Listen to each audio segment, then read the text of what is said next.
Que a graça do Senhor possa alcançar você. Que prazer estarmos juntos aqui para mais um momento de reflexão, de meditação na palavra do Senhor. Que o Espírito de Deus, nesse dia, possa abrir os meus olhos, abrir os teus olhos, os nossos ouvidos, para que a palavra ela faça morada no nosso coração. Nós não queremos ser como aqueles que receberam a palavra à beira do caminho, não queremos ser como aqueles que receberam a palavra entre as pedras ou entre os espinhos, não. Queremos ser como aqueles que têm o coração preparado e que a palavra então neles prospera 30, 60 e a 100 por um, aqueles que ouvem a palavra, mas também as praticam, né? É sobre isso que temos falado aqui, sobre as práticas de um cristão. Se você perdeu os outros programas, não tem problema, você pode acessar o nosso site, redesuper.com.br, e ali você vai encontrar então todas as reflexões do Profetizando Vida que foram feitas sobre esse tema, as obras, as atitudes de um cristão. Convido você a abrir comigo a sua Bíblia em 1 João capítulo 2, versículo de número 15. Enquanto você abre, eu quero só te lembrar que não é pela prática que uma pessoa se torna um cristão, né? Não é por sabermos os mandamentos, não é por sabermos as obras de um cristão que necessariamente nós nos tornamos cristãos, mas todo aquele que verdadeiramente teve um encontro com Cristo, aquele que foi convencido pela obra do Espírito, esse então deve andar como ele andou, assim nos ensina a palavra do Senhor. E é interessante nós observarmos as obras de um cristão, porque assim nós podemos ter uma ideia de como está a nossa vida espiritual. Quando a gente lê a carta aos Hebreus, deixa eu só dizer isso aqui, para nós lermos o texto. Quando a gente lê Hebreus, a gente descobre que na vida cristã, ou a gente está avançando, ou a gente está retrocedendo. Não existe como estagnar na vida cristã. Não existe como falar assim, na minha vida cristã eu estou parado. Se você pensa estar parado, na verdade, você está retrocedendo. E é exatamente por observarmos a nossa Bíblia, a nossa vida pelos os critérios da palavra de Deus, que nós podemos descobrir se a nossa vida está crescendo ou se ela está retrocedendo. Então, abra o seu coração e deixe o Espírito Santo avaliar a sua vida, deixe ele sondar o seu coração. 1 João capítulo 2, verso 15 diz, não amem o mundo e nem o que há nele. Se alguém ama o mundo, o amor do Pai não está nele. Pois o que há no mundo, a cobiça da carne, a cobiça dos olhos e a ostentação dos bens, não provém do Pai, mas do mundo.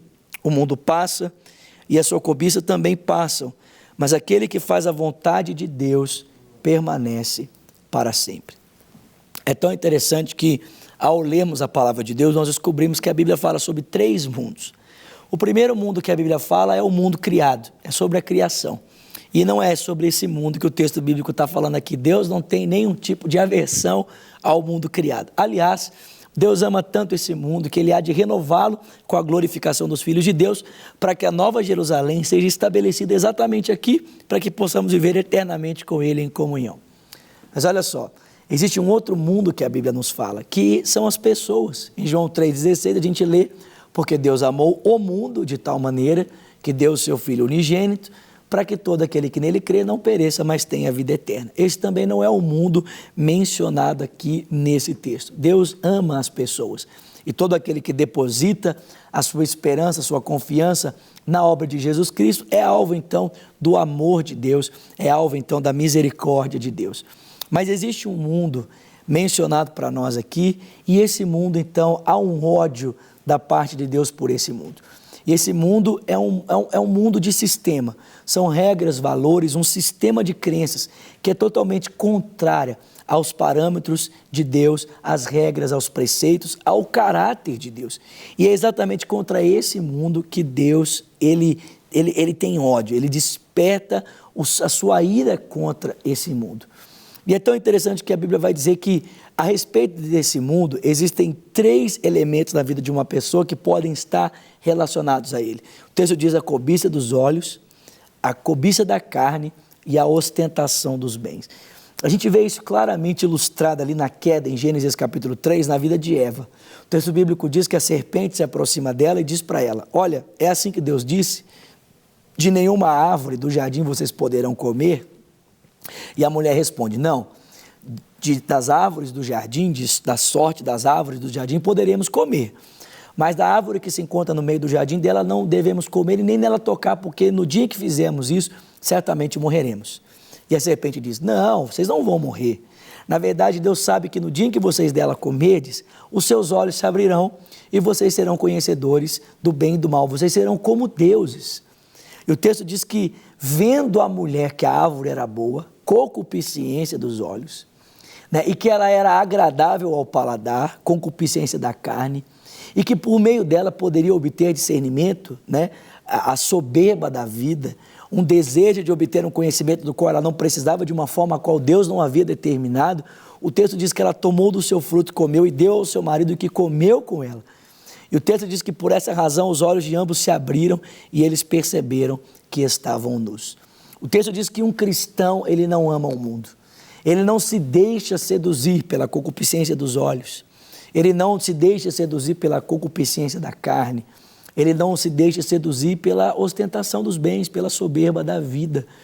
E eu sei que é difícil essa luta é muito difícil para nós, porque nós somos bombardeados. Nós vivemos em um mundo que o bombardeio sensorial é muito grande, né? Nós somos desafiados todos os dias a guardarmos os nossos olhos, a guardarmos o nosso coração. Mas eu desafio você nessa luta a não caminhar sozinho. Se você pensa que pode vencer sozinho, eu digo para você que você está enganado. Ninguém pode vencer sozinho, ninguém pode ser cristão sozinho. Nós precisamos de pessoas que nos ajudem, precisamos de gente que a gente possa abrir o nosso coração e dizer como é que estão os nossos olhos, e dizer como é que estão os nossos ouvidos, e dizer no que nós temos, por aquilo que nós temos despertado a nossa cobiça. É necessário ter pessoas. Um cristão, ele não se deixa seduzir pelo amor ao mundo, ele não se deixa seduzir pela soberba da vida. Ainda que os valores do mundo pareçam atrativos, ainda que os seus caminhos pareçam caminhos de vida, na verdade, o final deles são caminhos de morte. É como o rapaz, né, em Provérbios, que é atraído pela mulher sedutora, pela mulher adúltera, e ele pensa estar ali caminhando por caminhos de vida, mas o texto diz que o final desse caminho é caminho de morte, porque o marido da mulher vai tirar satisfação e, consequentemente, ele pode até mesmo perder a sua vida. Ou como a pessoa que pensa que pelo abuso do poder, pelo negociar desonesto, ela pode enriquecer e, no final das contas, quando descoberto, então, assim como tem acontecido com muitos dos nossos governantes, o fim dessas pessoas, então, é a cadeia, é a desonra, é a perda desses valores que ela conseguiu de forma ilícita. O mundo pode parecer muito atrativo, mas, na verdade, a glória de Deus, o caráter do nosso Senhor, deve ser mais atrativo para nós do que os valores do mundo. Um cristão, ele não ama o mundo. Se você tem amado o mundo, é necessário, então, buscar santificação. Procure pessoas que possam ajudá-lo nessa mortificação dos desejos da carne. Deixo com você o telefone da paz, 3429-9550, e aquele meu convite maravilhoso para estarmos congregando, participando aos domingos do culto Cristo Vivo, às 20h30, na rua Manuel Macedo, no número 360. Se Deus quiser, voltamos amanhã para continuarmos falando sobre as obras de um cristão. Deus te abençoe, te espero aqui, se Deus quiser. Até lá.